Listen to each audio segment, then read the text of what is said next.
అందరికీ స్వాగతం. ఇవాల్టి మన లోతైన విశ్లేషణ ఒక చాలా ఆసక్తికరమైన పరికరం గురించి. అదే రిమార్కబుల్. ఈ డిజిటల్ యుగంలో, అంటే అంతా స్క్రీన్లతో నిండిపోయిన ఈ రోజుల్లో చేతిరాత మళ్లీ ఎలా ప్రాధాన్యత సంతరించుకుంటోంది, ముఖ్యంగా మన భారతదేశంలో దీని భవిష్యత్తు ఎలా ఉండబోతోంది అనే విషయాలు పరిశీలిద్దాం. ఈ సమాచారాన్ని మనకు జర్నలిస్ట్, తను కూడా ఒక రిమార్కబుల్ వినియోగదారు, పెద్దాడ నవీన్ గారు ఏఐ టూల్స్ సహాయంతో అందించారు. మన లక్ష్యమేంటంటే, ఈ పేపర్ టాబ్లెట్ అంటే ఏమిటి, దాని వెనుక ఉన్న ఆలోచనేంటి, ఇంకా చేతిరాత ఎందుకు ముఖ్యమో, మన దేశంలో దీని స్థానమేంటో వివరంగా తెలుసుకోవడం. అవును, ఇది నిజంగా చాలా ఆసక్తికరమైన చర్చ.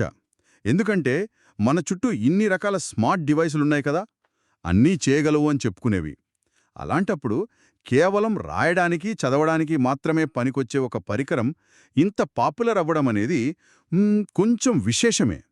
ఇది టెక్నాలజీ గురించి, మన ఆలోచన విధానం గురించి, మన ప్రాధాన్యతలు ఎలా మారుతున్నాయో చెప్పకనే చెబుతోంది. సరే, మరి అసలు ఈ రిమార్కబుల్ పరికరం ఏమిటి? కొంచెం వివరంగా చెప్పండి. ఇది బేసిక్గా ఒక పేపర్ టాబ్లెట్ అంటారండి. అంటే అచ్చం కాలకంలా అనిపించే ఒక డిజిటల్ స్క్రీన్ అన్నమాట. ఇది ఇంక్ టెక్నాలజీతో పనిచేస్తుంది. అంటే కళ్లకు అంత శ్రమ ఉండదు, బ్యాటరీ కూడా ఎక్కువసేపు వస్తుంది. దీని ముఖ్య ఉద్దేశమేంటి? ప్రధానంగా చేతితో నోట్స్ రాసుకోవడం, ఏమైనా బొమ్మలు గీయడం, పీడిఎఫ్లు లేదా పుస్తకాలు అంటే ఈపీయూబీ ఫార్మాట్లోవి చదువుకోవడం. ఇది ఐప్యాడ్ లాంటి వాటికి పోటీ కాదు, అస్సలు కాదు. ఇది మన మామూలు కాగితం, పెన్నుకు ఒక డిజిటల్ ప్రత్యామ్నాయం అని చెప్పాలి. దీని వెనుక ఏదో కథ ఉందని కూడా అన్నారు కదా? అవును, అది కూడా ఆసక్తికరంగా ఉంటుంది. 2013లో నార్వేలో ఓస్లోలో మ్యాగ్నస్ వాన్బార్గ్ అనే ఆయన, ఈ కంపెనీ వ్యవస్థాపకుడు, ఒక విషయం గమనించారట. తన టీంలో వాళ్ళు సీరియస్గా ఏదైనా ఆలోచించాలన్నా, కొత్త ఐడియాలు డిస్కస్ చేయాలన్నా వెంటనే ల్యాప్టాప్లో పక్కన పెట్టేసి పేపరు, పెన్ను తీసుకుంటున్నారట. ఓ, అంటే డిజిటల్ కన్నా పేపరే బెటర్ అనిపించిందనమాట వాళ్లకు ఆ పనికి. కానీ రాసుకున్నదాన్ని షేర్ చేయడం, ఆర్గనైజ్ చేయడం కష్టం. అదే ల్యాప్టాప్ వాడితే షేరింగ్ సులభం. కానీ ఈమెయిల్స్, నోటిఫికేషన్లు, సోషల్ మీడియా, ఇలా ఒకటేమిటి బోలెడు పరధ్యానాలు. వాన్బర్గ్ ఆలోచన ఏంటంటే ఈ రెండింటిలోని మంచిని కలపాలి. అంటే కాగితంలాంటి ఏకాగ్రత, డిజిటల్ సౌలభ్యం. దానికోసమే ఈ టెక్నాలజీ డెవలప్ చేశారా? అవునండి, సొంతంగా క్యాన్వాస్ అనే డిస్ప్లే టెక్నాలజీని డెవలప్ చేశారు. ఇది ఇంక్ బేస్డ్ 226 dpi రెజల్యూషన్. కానీ అసలు మ్యాజిక్ ఏంటంటే దాని లేటెన్సీ. అంటే మనం రాసిన వెంటనే స్క్రీన్ మీద కనిపించే వేదం కేవలం 21 మిల్లీసెకండ్లు. పాత ఇంక్ డివైజ్లలో స్లో ఇంక్ ప్రాబ్లం ఉండేది. మనం రాస్తుంటే అక్షరాలు నెమ్మదిగా ప్రత్యక్షమయ్యేవి. అది చాలా ఇబ్బందిగా ఉండేది. ఈ క్యాన్వాస్ డిస్ప్లేతో ఆ సమస్య పోయింది. నిజంగా పెన్సిల్తో కాగితంపై రాస్తున్నట్టే ఉంటుంది. ఘర్షణ కూడా అలాగే ఉంటుంది. దానికి తోడు ఆ మార్కర్ స్టైలస్ కూడా ప్రత్యేకమట కదా? అవును, దానికి ఛార్జింగ్ కూడా అవసరం లేదు. అదొక ప్లస్ పాయింట్. ఈ హార్డ్వేర్, సాఫ్ట్వేర్, వారి సొంత కోడెక్స్ OS మధ్య సింక్, ఆ సమన్వయమే రిమార్కబుల్ సక్సెస్కు కారణం. ఈ పరికరం కూడా ఎప్పటికప్పుడు మెరుగుపడుతూ వచ్చింది కదా? అవును, 2017లో మొదటి వర్షన్ RM1 వచ్చింది. తర్వాత 2020లో వచ్చిన రిమార్కబుల్ 2 RM2 చాలా పెద్ద హిట్. అది చాలా పల్చగా 4.7 mm, వేగంగా ఉండి టైమ్ మ్యాగజైన్ బెస్ట్ ఇన్నోవేషన్స్లో ఒకటిగా కూడా నిలిచింది. ఇప్పుడు కొత్తవి కూడా వస్తున్నాయట. అవును, 2024లో రంగుల డిస్ప్లేతో, ఫ్రంట్ లైట్తో రిమార్కబుల్ పేపర్ ప్రో వచ్చింది. ఇంకా 2025లో కొంచెం చిన్న సైజులో పేపర్ ప్రో మూవ్ కూడా వస్తుందంటున్నారు. అంటే వాళ్ల బేసిక్ ప్రిన్సిపల్, ఆ పరధ్యానం లేని అనుభవం, దాన్ని వదలకుండానే టెక్నాలజీని జాగ్రత్తగా అప్గ్రేడ్ చేస్తున్నారన్నమాట. వాళ్ల నినాదం కూడా అదే కదా, పరధ్యానం లేకుండా రాయండి. ఇది కేవలం మాటలేనా, లేక నిజంగా దాన్నిమీదే దృష్టి పెట్టారా? లేదు, ఇది కేవలం ట్యాగ్లైన్ కాదు, వాళ్ల మొత్తం డిజైన్ ఫిలాసఫీనే అది. చూడండి, మామూలు టాబ్లెట్స్ ఏం చేస్తాయి, మేం అన్నీ చేయగలం, మరిన్ని ఫీచర్లిస్తాం అని పోటీ పడతాయి. కానీ రీమార్కబుల్ దానికి వ్యతిరేకం. తక్కువ చేయడం ద్వారానే ఎక్కువ సాధించడం అనేది వాళ్ల పాలసీ. అందుకే యాప్స్ లేవు, నోటిఫికేషన్లు లేవు, బ్రౌజర్ లేదు. ఇది చాలామందికి లోపంలా అనిపించొచ్చు కదా? అనిపించొచ్చు, కానీ అది లోపం కాదు, కావాలని చేసిన డిజైన్ చాయిస్. దీన్నే డిజిటల్ మినిమలిజం అంటారు. అసలు విషయం ఏంటంటే ఈ పరిమితులే దాని అసలైన ఫీచర్. అదే దాన్ని ప్రత్యేకంగా నిలబెడుతుంది. దీని వెనుక ఉన్న అసలు ఉద్దేశ్యమేంటి? ఆ ముఖ్యంగా లోతైన పని లేదా డీప్ వర్క్ అంటారే, దాన్ని ప్రాముఖ్యతను గుర్తించడం. ఆ వ్యవస్థాపకుడు వాన్బర్జే చెప్పారు, సోషల్ మీడియా, బ్రౌజర్లు, ఈమెయిల్ ఇవేవి మంచి ఆలోచనలకు మంచివి కావు అని. క్రియేటివిటీకి, కాంప్లెక్స్ ప్రాబ్లమ్ సాల్వింగ్కి డిస్టర్బెన్స్ లేని ఏకాగ్రత చాలా అవసరం. రీమార్కబుల్ అలాంటి వాతావరణాన్ని క్రియేట్ చేస్తుంది. ఒక వర్చువల్ క్లాసెట్ లాగా అన్నమాట. అంటే ఇది వాళ్లకొక స్ట్రాటజిక్ అడ్వాంటేజ్ లాంటిదా? ఖచ్చితంగా. ఇది వాళ్లకొక వ్యూహాత్మక రక్షణ కవచం లాంటిది.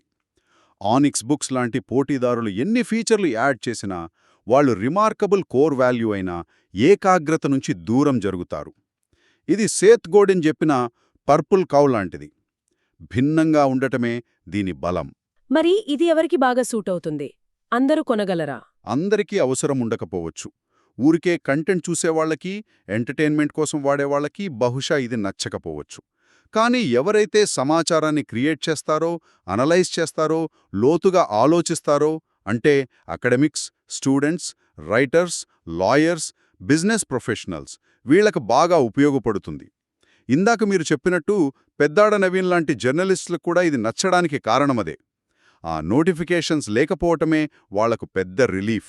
అయితే ఇక్కడ ఒక ప్రశ్న.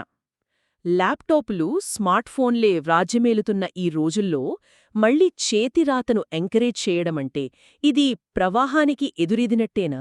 పైకి చూస్తే అలాగే అనిపిస్తోందండి. నిజమే, డిజిటల్ కమ్యూనికేషన్ పెరిగాక, కీబోర్డ్ల వాడకం ఎక్కువయ్యాక చేతిరాత అవసరం తగ్గిపోతోంది. మన దేశంలో కూడా స్కూల్స్లో కర్సివ్ రైటింగ్ తీసేస్తున్నారనే వార్తలొస్తున్నాయి. అవును, ముంబైలో థెరపిస్టులు కూడా చెప్పారట, పిల్లల్లో స్క్రీన్ టైం ఎక్కువవడం వల్ల చేతిపట్టు తగ్గుతోందని. అదే, ఇది కేవలం ఇండియాలోనే కాదు, ప్రపంచవ్యాప్తంగా ఇదే ట్రెండ్. యూకేలో సర్వే చేస్తే 1/3 మంది 6 నెలలుగా చేత్తో ఏమీ రాయలేదట. యుఎస్లో కూడా కర్సివ్ తప్పనిసరి కాదు. మరి అలాంటప్పుడు చేతిరాతకు భవిష్యత్తుందా? ఇక్కడే అసలు ట్విస్ట్ ఉంది. సామాజికంగా, టెక్నాలజీ పరంగా చేతిరాత వెనక్కి వెళ్తున్నట్టనిపించినా, కాగ్నిటివ్ సైన్స్, న్యూరోసైన్స్ పరిశోధనల ప్రవాహం మాత్రం దాని ప్రాముఖ్యతను గట్టిగా నొక్కి చెబుతోంది. చేతిరాత అంటే ఏదో పాతకాలపు అలవాటు కాదు, అది మన బ్రెయిన్ ఫంక్షనింగ్ను ఇంప్రూవ్ చేసే ఒక పవర్ఫుల్ టూల్. ఓ, అదెలా?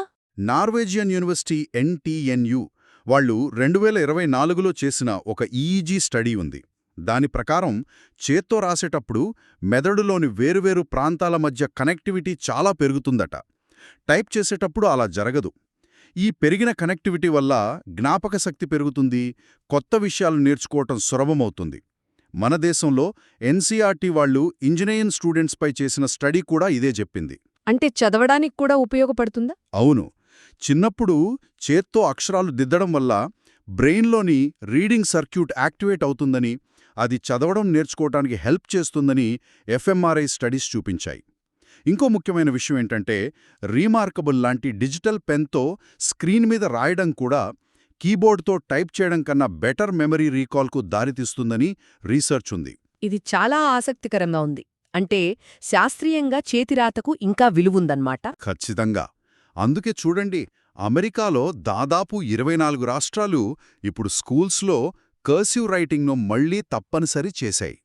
కాబట్టి రీమార్కబుల్ నిజానికి ప్రవాహానికి పూర్తిగా ఎదురు వెళ్లడం లేదు. పైపైన కనిపించే సోషల్ మీడియా, మల్టీటాస్కింగ్ ట్రెండ్స్కు వ్యతిరేకంగా ఉన్నా అభిజ్ఞాన శాస్త్రం, డీప్ వర్క్, ఏకాగ్రత అనే బలమైన అంతర్గత ప్రవాహంతో పాటే వెళ్తోంది. ఒక రకంగా కనుమరుగవుతున్న నైపుణ్యానికి టెక్నాలజీ రూపంలో ఒక పరిష్కారం లాంటిది. సరే, మరి మార్కెట్లో ఇలాంటి వేరే ఇంక్ పరికరాలు కూడా ఉన్నాయి కదా? Onyx books, Kindle scribe, super note లాంటివి. వాటితో పోలిస్తే ఇదెలా ఉంటుంది? మంచి ప్రశ్న. వాటిని వాటి కోర్ ఫిలాసఫీ బట్టి పోల్చవచ్చు. ఒకటి ఆనిక్స్ బుక్స్. దీని బలం ఫ్లెక్సిబిలిటీ. పూర్తి ఆండ్రాయిడ్ ఉంటుంది, ప్లేస్టోర్ ఉంటుంది, యాప్స్ వేసుకోవచ్చు, బ్యాక్లైట్ ఉంటుంది, చాలా చేయగలదు. కానీ ఇన్ని ఆప్షన్స్ ఉండటమే పరధ్యానానికి దారితీయచ్చు. సాఫ్ట్వేర్ కొన్నిసార్లు కొంచెం స్లోగా ఉండొచ్చు అని కూడా అంటారు. తర్వాత కిండిల్ స్క్రైబ్. అది అమెజాన్దే కదా? అవును, కిండిల్ స్క్రైబ్ ప్రధానంగా చదవడం కోసం. కిండిల్ లైబ్రరీ పెద్ద ప్లస్. స్క్రీన్, 300 ppi, లైటింగ్ చాలా బాగుంటాయి. కానీ రాయడానికొచ్చేసరికి కొంచెం పరిమితులున్నాయి. పీడిఎఫ్లపై నేరుగా రాయలేరు. స్టిక్కీ నోట్స్ లాగా పెట్టాలి. అది చాలామందికి నచ్చలేదు. అమ్మకాలు కూడా అందుకే తగ్గాయని టాక్. ఇంకోటి సూపర్ నోట్ అన్నారు. ఆ రాటా సూపర్ నోట్. ఇది ఆర్గనైజేషన్పై ఎక్కువ ఫోకస్ చేస్తుంది. దీని రైటింగ్ ఫీల్ బాల్ పాయింట్ పెన్లా ఉంటుందంటారు. స్టైలస్ నిప్స్ సిరామిక్వి, అరిగిపోవు అంటారు. నోట్స్ మధ్య లింక్స్ పెట్టుకోవడం, డైజెస్ట్లు క్రియేట్ చేయడం దీని స్పెషాలిటీ. మరి వీటన్నిటి మధ్య రిమార్కబుల్ ఎలా నిలుస్తుంది? రిమార్కబుల్ బలం దాని ఏకాగ్రత మరియు ఆ పెన్సిల్ ఆన్ పేపర్ ఫీల్. దాని ఘర్షణ, ఆ శబ్దం చాలా సహజంగా ఉంటాయి. స్క్రీన్ రెజల్యూషన్ 226 ppi స్క్రైబ్ కన్నా తక్కువే కావచ్చు. RM2లో బ్యాక్లైట్ లేకపోవచ్చు. కొత్త మోడల్స్లో ఉందిలేండి. కానీ పీడిఎఫ్లపై నేరుగా, సులభంగా రాయగలగడం, మార్క్ చేయగలగడం దీనికి పెద్ద ప్లస్. ఆ పరధ్యానం లేని, సింపుల్, ఫోకస్డ్ రైటింగ్ ఎక్స్పీరియన్స్లో మాత్రం ఇదే బెస్ట్ అని చాలామంది అంటారు. అంటే దాని ప్రత్యేకత ఏదో ఒక్క ఫీచర్లో కాకుండా మొత్తం అనుభవంలో ఉందంటారా? ఖచ్చితంగా. అదే పాయింట్. దీని స్పెషాలిటీ ఏదో ఒక్కదాంట్లో లేదు. అది ఒక ప్యాకేజ్. 1. ఆ hardware touch feel, canvas texture, marker friction. 2. Software responsiveness, ఆ 21 ms లేటెన్సీ చాలా ముఖ్యం. 3. దాని వెనుకున్న ఫిలాసఫీ, డిస్ట్రాక్షన్స్ తొలగించడం. 4. వాడుకలో simplicity, easy interface, reliable sync. ఈ 4 అంశాల బ్యాలెన్స్ను కాపీ చేయడం కష్టం. అదే రీమార్కబుల్ను యునీక్గా నిలబెడుతుంది. సరే, వ్యాపారం పరంగా ఎలా ఉంది? ఈ ఐకాగ్రత ఫిలాసఫీ డబ్బులు తెచ్చిపెట్టిందా? ఓ భాగా, ఇది నార్వేలో ఫాస్టెస్ట్ గ్రోయింగ్ టెక్ కంపెనీలలో ఒకటి. ఇప్పుడు యూనికార్న్ కూడా అయింది. అంటే $1 బిలియన్ కంపెనీ అనమాట. సేల్స్ నంబర్ చూస్తే ఆ గ్రోత్ తెలుస్తుంది. మొదటి 1 మిలియన్ యూనిట్లు అమ్మడానికి సుమారు 4.5 ఏళ్లు పడితే మే 2022 వరకు, ఆ తర్వాత 2 మిలియన్ యూనిట్లు అమ్మడానికి 2023 చివరికల్లా కేవలం 1.5 సంవత్సరాలే పట్టింది. అంటే రిమార్కబుల్ టు ఎంత సక్సెస్ అయిందో చూడండి. ఫైనాన్షియల్గా కూడా స్ట్రాంగ్గా ఉందా? అవునండి. 2023లో రెవెన్యూ సుమారు $338 million, operating profit $28.6 million. 2024 first హాఫ్లో కూడా రెవెన్యూ పెరిగింది, ముఖ్యంగా వాళ్ల సబ్స్క్రిప్షన్ ద్వారా. అయితే 2024 రెండో క్వార్టర్లో ఒక చిన్న మార్పు కనిపించింది. రెవెన్యూ కొంచెం 8% తగ్గింది, కానీ అమ్మిన యూనిట్లు 6% పెరిగాయి. అదెలా సాధ్యం? దానికి కారణం వాళ్ల సేల్స్ స్ట్రాటజీ మార్చడం. ఇంతకుముందు కేవలం వాళ్ల వెబ్సైట్ నుంచే అమ్మేవారు, డైరెక్ట్ టు కన్జ్యూమర్. దానిలో లాభం ఎక్కువ. ఇప్పుడు అమెజాన్, బెస్ట్ బై లాంటి పెద్ద రీటైలర్స్ ద్వారా కూడా అమ్ముతున్నారు. దీనివల్ల యూనిట్స్ ఎక్కువ అమ్ముడవుతాయి, కానీ మార్జిన్ తగ్గుతుంది. ఇది మార్కెట్ షేర్ పెంచుకోవడానికి వేసిన లాంగ్ టర్మ్ ప్లాన్ అన్నమాట. ఇంత విజయవంతమైన ఈ పరికరం ఇప్పుడు మన భారతదేశంలోకి కూడా వచ్చింది కదా. జనవరి 2024లో లాంచ్ చేశారు. అవును. ఇండియా లాంచ్ సమయంలో వాళ్ల CEO ఫిల్ హెస్ భారతదేశం యొక్క డైనమిక్ కల్చర్, టెక్సావి జనాభా గురించి బాగా మాట్లాడారు. అయితే వేరే దేశాల్లో వాళ్ల వెబ్సైట్ నుంచి అమ్మే వీళ్లు ఇండియాలో మాత్రం కేవలం అమెజాన్ ద్వారానే ఎందుకు అమ్ముతున్నారు? ఇది కొంచెం వింతగా లేదా?